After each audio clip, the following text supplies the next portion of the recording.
আসসালামু আলাইকুম রহমতুল্লাহ। আশা করি সকলে ভালো আছেন। আলহামদুলিল্লাহ, আল্লাহর অশেষ রহমতে আমিও ভালো আছি। তো আজকে আমরা গিয়ে আমাদের মেল, এই যে আমাদের এলাকায় যে মেল আছে সেই মেল থেকে কিছু লিটার আনার চেষ্টা করব। অনেকে বলবেন ভাই লিটার কি? লিটার হলো মূলত আমরা ওই যে আপনারা যেগুলা কাঠের গুঁড়া বলেন এগুলো আর কি আমাদের খামারি ভাষায় লিটার বলে। এগুলো মূলত মুরগি কয়েল পাখি বিভিন্ন জায়গায় দেয়। আমার এত বেশি লিটার প্রয়োজন হয় না, মোটামুটি অল্প লিটার হলে চলে যায়, কারণ আমার শুধু বোর্ডিংয়ে প্রয়োজন হয়।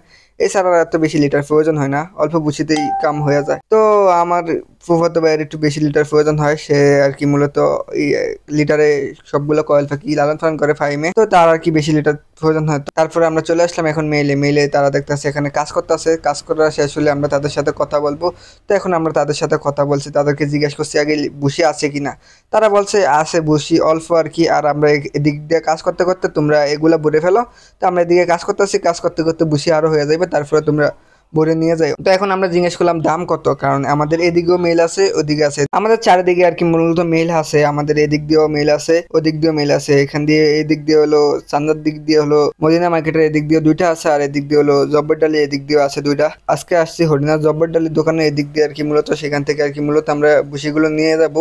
তো বুসিগুলো আর কি এক এক মেলে এক এক রকম দাম কয় আর কি মূলত। এই মেলে আমরা এগুলো হলো এক এক সিস্টেমে আর কি। এগুলো যদি আপনি বস্তা আপনার সব হয়, আপনি যদি বইরা টেরে নেন তাইতে মূলত ৮০ টাকা নিবে, ৮০ থেকে ১০০ টাকার মতো নিবে আর কি। আর আপনি ওরা যদি বইরা দেয় আপনার বস্তা দিবেন তো আর কি মূলত ১৫০ টাকার মতন নেয়। আমি আপনাদেরকে সাজেস্ট করবো আপনারা নিজের মতন করে বইরা নেবেন, সুন্দর মতন এক বস্তা যতটুকু পর্যন্ত আটে পালা মতন বইরা নেবেন। তো এই যত টাকা আসে, যত বেশি ভিতরে ঢুকাতে পারবেন ভিতরে আটবে, সেইগুলো আপনার আর কি মূলত ওদের কাছে দিলে আর কি ওরা মোটামুটি থুংথাং করে আপনাদের অল্প বইরা দিবে। তো এই আর কি আমি বলবো আপনারা নিজেই বুসি বইরা নেবেন, বুসি বইরা নিয়ে আর কি মূলত নিয়ে যাইবেন। এতে আর কি আপনারা বেশি বুঝি পাইবেন, আর ওভাবে ভরবেন না আর কি। সময় থাকলে আর কি এখানে ভালো একটা সময় লাগে আর কি মূলত বুসিগুলো ভরতে মূলত ভালো একটা সময় লাগে। এখান দিয়ে আবার একটু খাওয়া দাওয়া করে নিতেছি, আমাদের কাজ শেষ, বুসিও ভরা শেষ, আর অল্প কিছু বুসি আছে। এই বুসিগুলো এখন আমরা এখন গাড়িতে তুলে দিব। আমাদের বুসিগুলো এখন ফাহিমের আব্বু আর কি মূলত আমার ফুফা আর কি, উনি মূলত বুসিগুলো নিয়ে গাড়ি উঠাবে আর কি। মূলত আমরা সর্বপ্রথম হিসাব করছি আর কি অটো গাড়ি দিয়ে নিব। তারপরে হিসাব করলাম ফাহিমের আব্বু আর কি মূলত ভ্যান গাড়ি আনছে, ভ্যান গাড়ি দিয়ে মূলত নিয়ে গেলে আমাদের এখান দিয়ে ভাড়ার টাকাটা সেভ হইব। তো এখান দিয়ে আমরা মূলত এক গাড়ি আমরা আপাতত ফাটিয়ে দিব, তারপরে গাড়িতে মূলত আমরা নিয়ে যাব। আগের গাড়ি মূলত আমাদের বাড়ির সামনে নিয়ে রাখিয়েছি। এখন তো মূলত এটা হলো ফাইমের আর কি। আমরা বসি সর্বমোট বলে ১২ বস্তা ভরছি, ১২ বস্তার মধ্যে আমার ৫ বস্তা, আর আমার ফুফাতো ভাই ফাইমের ৫ বস্তা, আর ২ বস্তা মানে আমার বন্ধু ইয়ামিনের আর কি। ওরা মূলত এগুলা দিয়ে আর কি লার্কি জ্বালাবে আর কি, জ্বালানি হিসাবে ব্যবহার করবে এগুলা শুকিয়ে আর কি। এখন ফাইমিগো বাড়িতে চলে আসছি, ফাইমিগো বাড়িতে মূলত এগুলো আর কি ফাইমের বাড়িতে মূলত এগুলো রাইখে আসবো। ফাইমিগো বাড়িতে মূলত এগুলো রাইখে আইসা আর কি এগুলা ফাইমের তারপরে ছাদের উপরে উঠিয়ে দিবে। এখন চলে আসছি আমাদের বাড়িতে মূলত। এখানে মূলত এগুলা আমাদের বাড়ি মূলত না, এটা হলো আমার বন্ধু বাবুগো বাড়ি আর কি, ওদের জেডিগো আর কি ছাদের উপরে, আর ওগো ছাদের উপরে মূলত এগুলো দিব।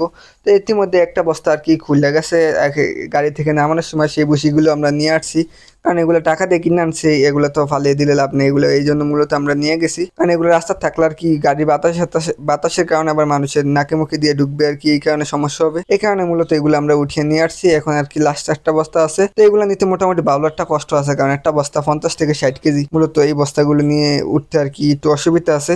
তো এই সমস্যা নেই, আস্তে আস্তে উঠে যাইতেছি। মূলত আজকে সারাদিন ভালো একটা কষ্ট হয়েছে, মোটামুটি ভালো একটা কষ্ট হয়েছে। এগুলো মূলত এখানে রাইখা দিব, এখানে রাইখা দিয়ে মূলত কয়েকদিন বিদে আর কি শুকিয়ে দিতে, কয়েকদিন বিদে আর কি এগুলো শুকাবো। কিভাবে শুকাবো, কতটা রোদ দেয়, কিভাবে কি করি মূলত আপনাদের দেখাবো। এগুলো আর কি এখন আইনা রাইখা দিচ্ছি, এখন ভালো ক্লান্ত হয়েছি। তো আপনারা সকলে আমার জন্য দোয়া করবেন। আজকের জন্য এখানে সমাপ্ত। আসসালামু আলাইকুম।